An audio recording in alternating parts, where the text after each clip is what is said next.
I'm Omotolani Ebenezer Ekpo. I'm a doctor of music theory and composition. I'm so proud to be part of TARI. I'm Taraba Human Rights Movement, and that's what I'm doing. I'm fighting for Jukun cultural music, preserving the heritage of the Jukun people, the creative musical heritage of Jukun people, through my contemporary and harp music composition. Thank you.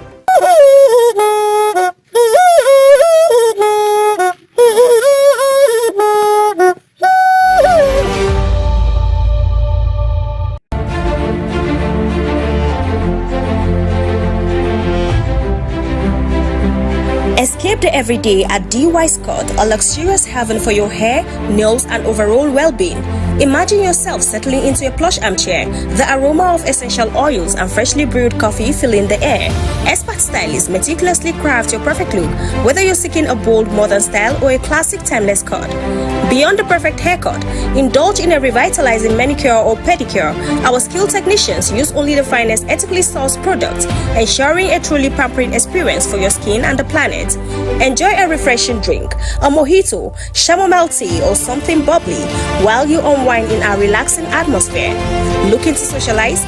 Challenge friends to a game of table tennis or snooker in our convivial relaxation area. Reconnect with yourself and leave feeling confident, truly pampered and beautifully you. DY Scott is more than just a salon. It's an experience that nourishes your mind, body, and soul.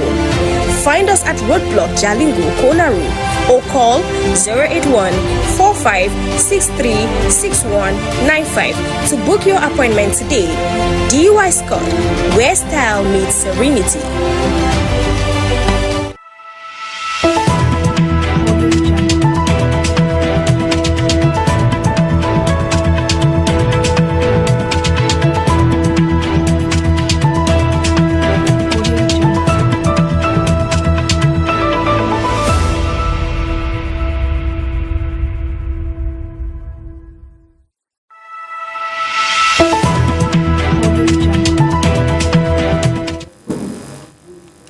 Welcome to the broadcast of News Hour on SOM TV, the pulse of the nation.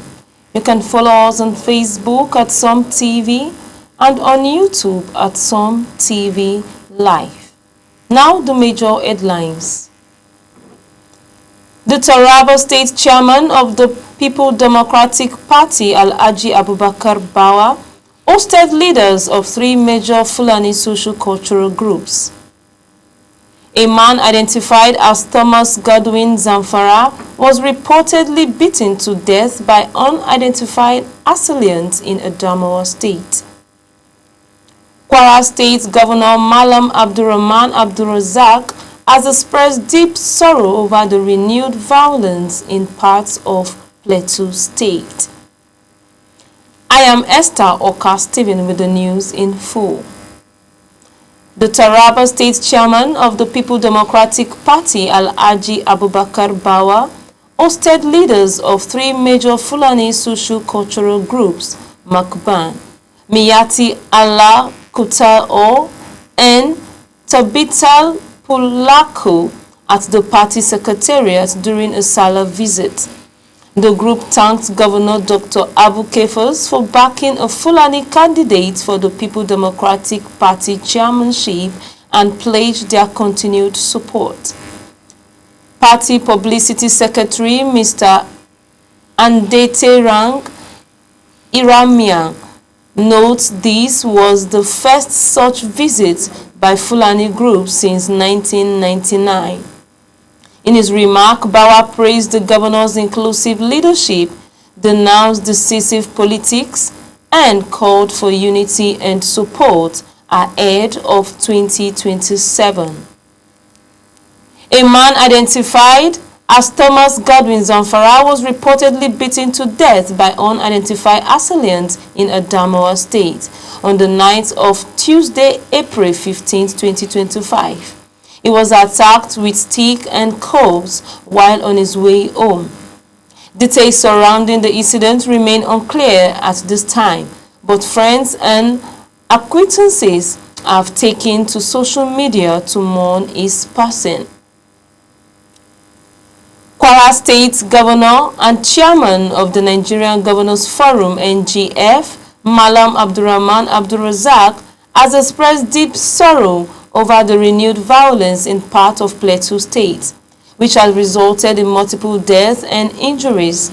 In a statement issued in Ilorin, Abdulrazak extended the NGF's condolences to the government and people of Plateau State, as well as the families affected by the tragic incident. He described the development as regrettable, especially considering the recent period of peace and harmony in the state, which he attributed to the collaborative efforts of government authorities, traditional rulers, and community leaders. The NGF called on religious and community leaders to support Governor Caleb Mutfwang in efforts to calm tension, promote reconciliation, and sustain peace. Emphasizing the human cause of the violence, Abdulrazak reminded all stakeholders that the victims were not mere statistics but represented lost hopes and livelihood for many families. He urged the immediate end to all forms of violence and advocated for dialogue as the pathway to lasting peace, while praying for the repose of the deceased and the speedy recovery of the injured. Plateau State Governor Caleb Mutfwang has announced a ban on night grazing and restricted the movement of cattle in vehicles after 7 p.m. across the state. The directive follows a series of deadly attacks in rural communities, including recent violence in Manguna and Bassa local government areas, where dozens were killed and homes destroyed. In a statewide broadcast, the governor stated that the measures are part of the border effort to address rising insecurity and dismantle oversimplified narrative around farmer-herders conflict. He also revealed plans to establish a fact-finding committee composed of independent experts to investigate the root causes of the violence and propose actionable solution. Governor Mutfwang expressed appreciation to President Bola Tinubu for federal support and reaffirmed his administration's commitment safeguarding all residents. He called to calm and cooperation as security operations continue in affected areas, particularly following attack in Oti, Josho, Darfur, and the recent assault in Zike and Kimakwa communities. Vice President Kashim Shettima has revealed that about 15 million Nigerians are at high risk of flooding in 2025. Speaking at the validation workshop on the Anticipatory Action Framework in Abuja, he emphasized the federal government's proactive measures to prevent disaster, contrasting with past reactive approaches. He highlighted the urgent need for collaboration between federal and state agencies to address the threat, noting that Nigeria loses 5% of its GDP to floods annually.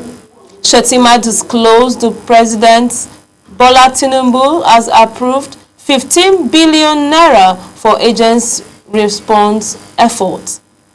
He also commended recent attack in Plateau State. He condemned it, conveyed the President's condolences to affected families, and advocated non-military solutions to the ongoing security crisis in the Plateau and Northeast region.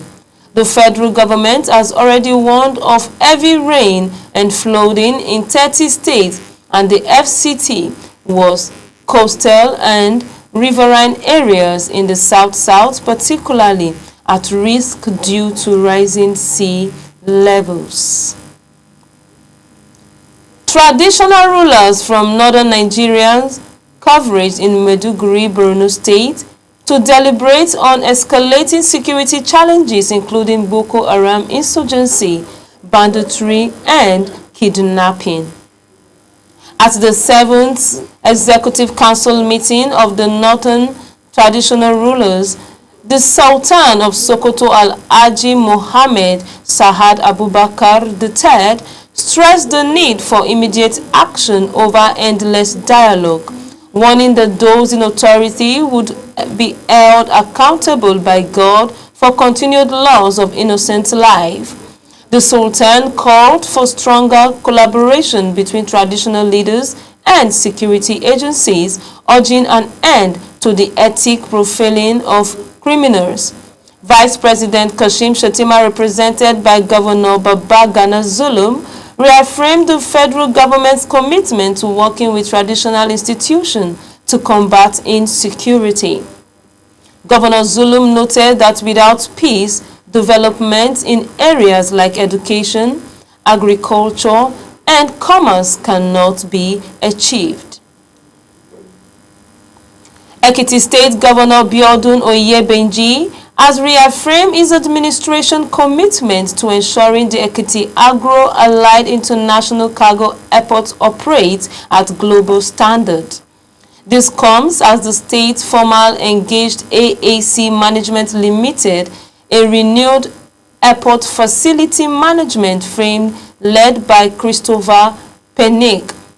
Speaking in Ado-Ekiti, the governor highlighted the airport's strategic roles in driving economic growth, attracting investment, and enhancing transportation in the region. He expressed confidence that the facility would serve both domestic and international operations, contributing significantly to the Southwest and national economics. Oyebenji acknowledged ongoing challenges, especially power supply, noting steps to connect the airport to the national grid and partners with a private independent power plant. He announced plans to install the Instrument Landing System (ILS) for night operation and to develop the airport into a hub for pilgrimage activities. Infrastructure developments are also underway, with the federal government awarding the main airport road project and the state targeting completion of the ring road by June. Penick commended the state's efforts, stating the airport was already generating revenue and held strong potentials for expansion, with the goals of becoming self-sustaining and profitable. Nigeria has reduced electricity supply to Niger Republic from 80 megawatts to 46 megawatts, representing a 42% cut, in line with ongoing regional sections following the July 2023 COPs that ousted President Mohamed Bazoum. Niger's Energy Minister Osei Amadou said the reduction has caused power generation to drop by up to 50%, leading to prolonged outage, especially in the capital, Niamey. The cutback comes as Nigeria grapples with its own power crisis, generating just over 5,000 megawatts for over 20 million people, far below the estimated 30,000 megawatts needed for stable supply. The situation has been worsened by low gas supply, inadequate infrastructure, and massive debt burden. Power generation companies under the Association of Power Generation Companies have warned of the potential shutdown due to over 4 trillion naira is unpaid debt, including 2 trillion naira for electricity supplied in 2024 and 1.9 trillion naira in legacy debt. They described receive less than 30% of payments for monthly power invoice and accuse market operators of unfair disbursement under the Sector Welfare arrangement. In response, Minister of Power Adebayo Adelabu has placed government intervention with the Ministry of Finance, expected to handle the payment soon. Electricity supply has been restored to Bayelsa and part of Rivers State after the Transmission Company of Nigeria (TCN) completed the restructuring of 4 vandalized transmission towers along the Owerri-Ahoda line. With bulk power now flowing through the repaired lines, the Port Harcourt Electricity Distribution Company has resumed electricity supply to areas that had been without power for 34 days. TCN urged local communities to support efforts against the vandalism of critical power infrastructure across the country. The Jigawa State government has mandated that female security operatives employed by 3 private security firms in the state be allowed to wear hijabs while on duty. The directive announced by the Commissioner for Information, Siga Musa, follows a State Executive Council's resolution aimed at promoting inclusivity and respecting cultural and religious value. According to the government, the policy affects female operatives among the 9,969 personnel recruited for schools, hospitals, and courts, and is intended to boost their morale and confidence by allowing religious expression in the workplace. Additionally, the council approved the release of 516 million naira for flight tickets for 185 Jigawa students studying medicine and related courses at Near East University in Cyprus, reflecting its commitment to education and student welfare board.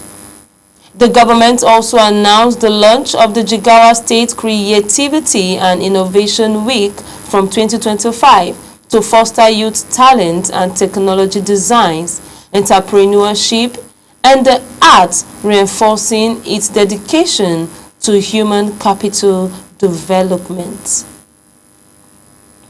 Cross River State has emerged as a focal point for transformative national development following 2 significant federal government interventions aimed at enhancing infrastructure and rural livelihoods. The state has been selected for Phase 2 of the Life End project, an initiative by the federal government in partnership with IFAD and the Niger Delta Development Commission (NDDC). This follows the successful first phase characterized by strong counterparts, foundings, and effective implementations. At a commissioning ceremony in Uredong, Akpabio local government area, new market stalls, modern toilet facilities, and a solar-powered borehole were handed over to the community. Representing Governor Basi Utu, Commissioner for Agriculture Johnson Ibokpo reaffirmed the administration commitment to need-driven development. Grateful residents welcomed the facilities, noting it was the first structured market in over 3 decades. More communities are expected to benefit as the initiative expands.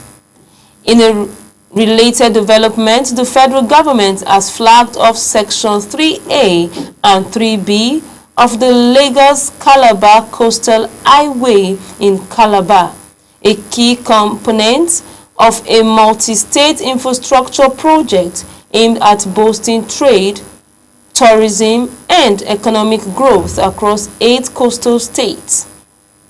Minister of Works, Engineer David Umahi, described the highway as a symbol of national progress, while Governor Basi Utu, representing President Bola Tinubu, expressed gratitude for the investment, emphasizing its economic potentials for Cross River and surrounding regions. Minister of State and Works Bello Grunyo and other stakeholders commended the administration's commitment to delivering on its campaign promises.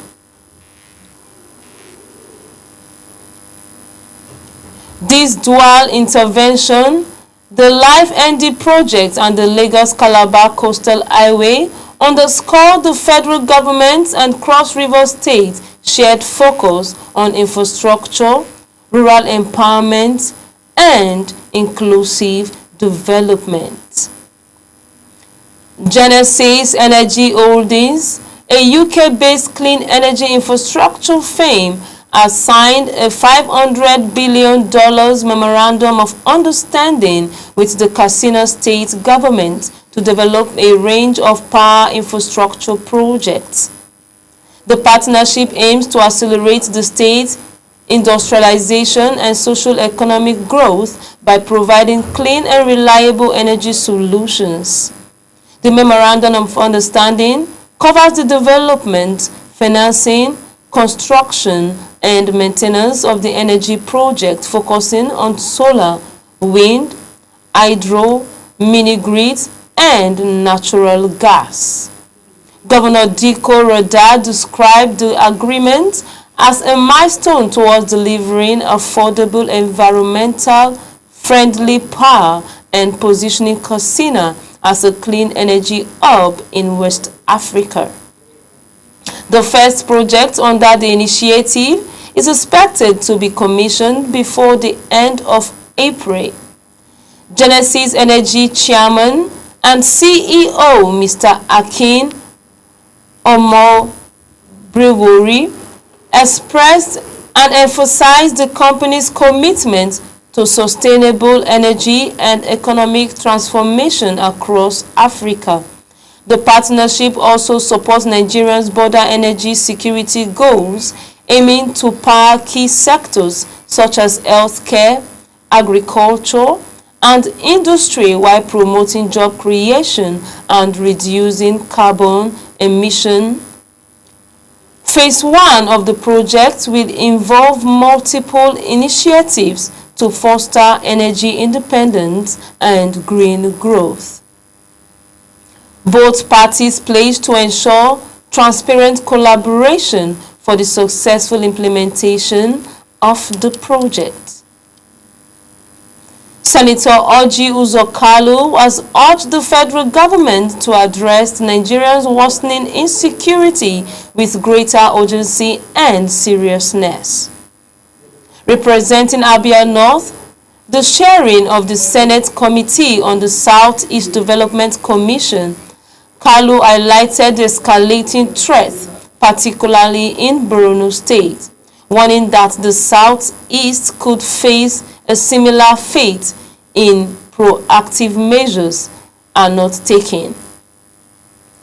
He criticized the politicization of security matters, emphasizing that the issue transcends parties' line and must be approached with sincerity. Kalu also condemned the ongoing verbal exchange between the Minister of Information, Mohammed Idris, and Borno State Governor, Professor Babagana Zulum, calling for unity and truthful benefying to President Bola Tinubu. Kalu stressed the strategic importance of the Southeast for national commerce and logistics and advocated for increased support in security agencies. He acknowledged President Tinubu's effort and called on Nigerians to support initiatives aimed at stabilizing the economy and securing the nation. The Zamfara State Elders Peace Group of All Progressive Congress APC has criticized Governor Dauda Lawal over recent remark targeting the Minister of State for Defense, Dr. Mohammed Bello. In a statement issued by the group's chairman, Honorable Aliyu Adamu the elder described the governor's comment as politically motivated and an attempt to shift blames for his administration's failure. They warned that no amount of political vendetta against Matewale would prevent the APC from reclaiming its stolen mandate in the 2027 general election, an APC stronghold. The group accused Governor Lawal for failing to address the state's pressing challenges, citing worsening insecurity, poor education infrastructure, with over 56% of primary schools abandoned, acute water scarcity, and a collapsing healthcare system. They noted that only 3 firefighting vehicles remains functional statewide, down from 14 inherited from Matewale's administrations. The elders condemned the governor's alleged focus on white elephant projects on the prioritization of political appointee interest over public welfare. They urged Lawal to concentrate on governance rather than cohesion in the state.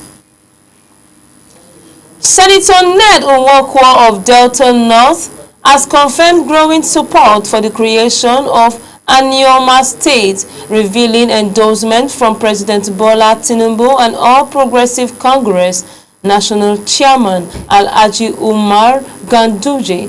Speaking from his hometown in Idumoje, Ugboko, Nwoko stated that the move is no longer a dream but a done deal, following assurance from APC leadership during a recent rally in Agbo. Nwoko said he left the People's Democratic Party (PDP) for the APC based on commitment to establish a Anioma State, complete the Okpe Power Project, and finish the Agwashi Uku Dam.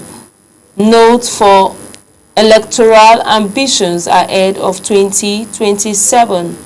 He stressed that Anioma statehood would secure greater federal presence, including the installation of a governor and senator from the region, and promote infrastructure, job creation, and youth empowerment. Ganduje addressed party supporters in Agbo, described the proposed state as a tool for unity and development, assuring the Anioma people of the APC's full backing. Nwoko also reiterated his commitment to legislative efforts aimed at national development and the welfare of his constituents. Kebbi State is currently facing a dual challenge of soaring inflation and ongoing efforts to strengthen peace and security across its community.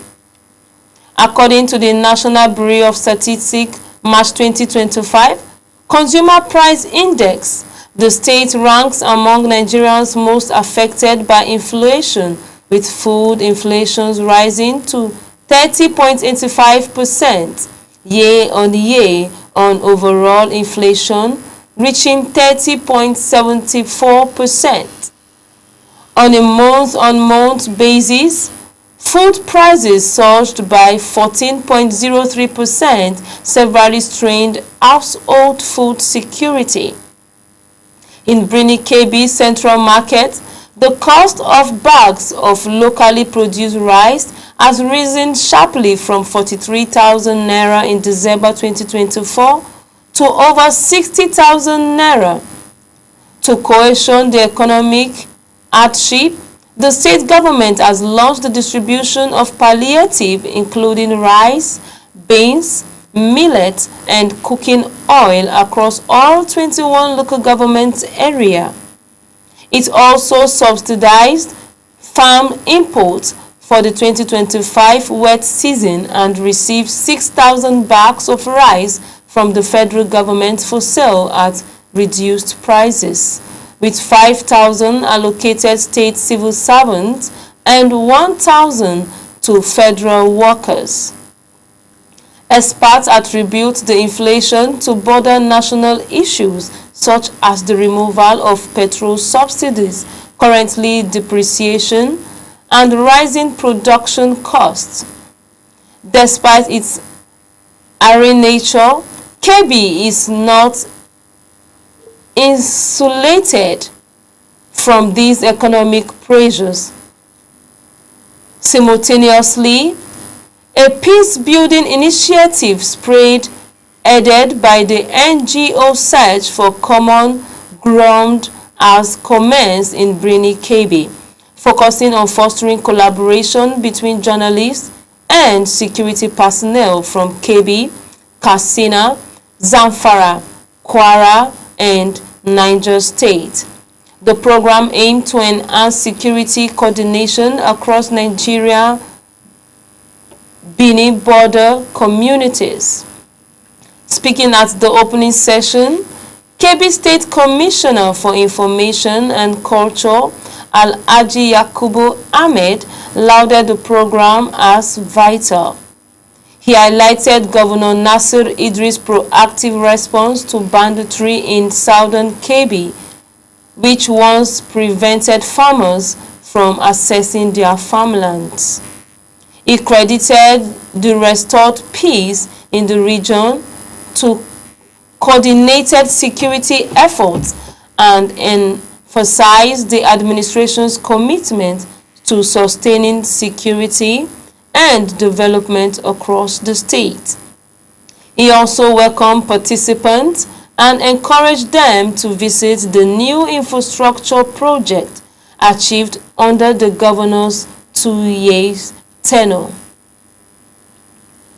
3 police officers were killed on Tuesday in an attack by a suspected armed gang at the checkpoint near Uzode Market in Achi, Oji River local government area of Enugu State. The attackers also set a police patrol van ablaze during the incident. Details remain unclear as the police public relations officer for the Enugu State Police Command, SP Daniel Ndukwe, has yet to respond to inquiries. A video circulating on social media that goes viral appeared to show the officers' bodies and the burning vehicle, sparking public fear over renewed assaults on security personnel in the region. Kogi State Governor Ahmed Usman Ododo has condoled with Honorable Sani Egidi Abdul Rahim, the member representing Ajokutu Federal Constituency, over the death of his mother, Mama Aramatu Sani Egidi. In a message delivered through his special advisor on media, Ismaila Issa, the governor, described the late mother as a mother of grace and selfless service, whose life positively impacts her family and community. He urged the family to find comfort in her enduring legacy and the values she instilled, particularly evident in the life of Honorable Abdul Rahim. Governor Ododo also prayed for Allah's mercy on the deceased and extended his sympathy to the people of Ajokuta. Mama Aramatu has been buried in accordance with Islamic rites. We are taking a short break. We'll be right back. Don't change the channel.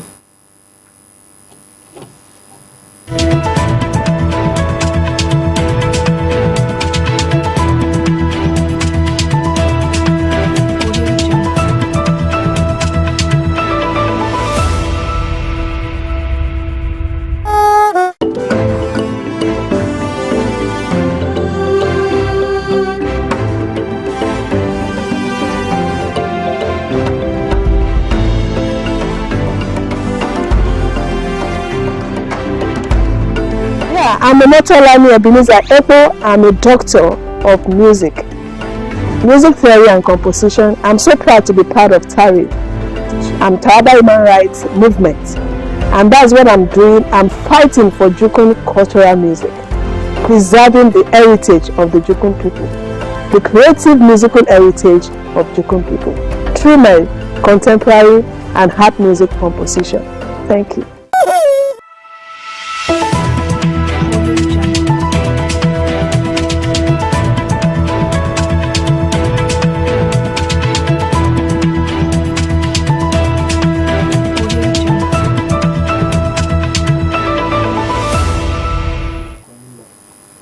Welcome back. The Director General of the Kano State Pilgrim Welfare Board, Alhaji Lamim Rabiu Dambapa, has announced key updates for intending pilgrims ahead of the 2025 Hajj. Speaking after returning from the Holy Land, he confirmed that all accommodation arrangements have been finalized, including the acquisition of a two-story facility in Shari Mansur, close to the Haram in Mecca, which will house approximately 3,205 pilgrims. According to a statement by the board public relations officer, Suleiman A. Deri, a memorandum of understanding has also been signed with a reputable catering company to provide consistent and timely meals to pilgrims during their stay. The death toll from Tuesday evening's attack on Otobi community in Akpa district of Otukpo local government area, Benue State, has risen to 11. According to State Assembly member Kennedy Angbo, 9 bodies were initially recovered, with 2 more found by Wednesday morning. The attack, reportedly by suspected herdsmen, marks the second in the area this April, following the killings of a security guard at the Federal Ministry of Water Resources multipurpose dam nearby. Deputy Governor Samuel Ode, representing Governor Isent Aliyah, visited the scene to console affected families and pledged the government's commitment to curbing rural. He also provided cash support and directed the State Emergency Agency to conduct a need assessment and provide relief. That's all for this edition on News Hour for now. Before we go, here is a recap of the major headlines. The Taraba State Chairman of the PDP, Alhaji Abubakar Bawa, hosted leaders of the 3 major Fulani socio-cultural groups. A man identified as Thomas Godwin Zamfara was reportedly beaten to death by unidentified assailants in Adamawa State.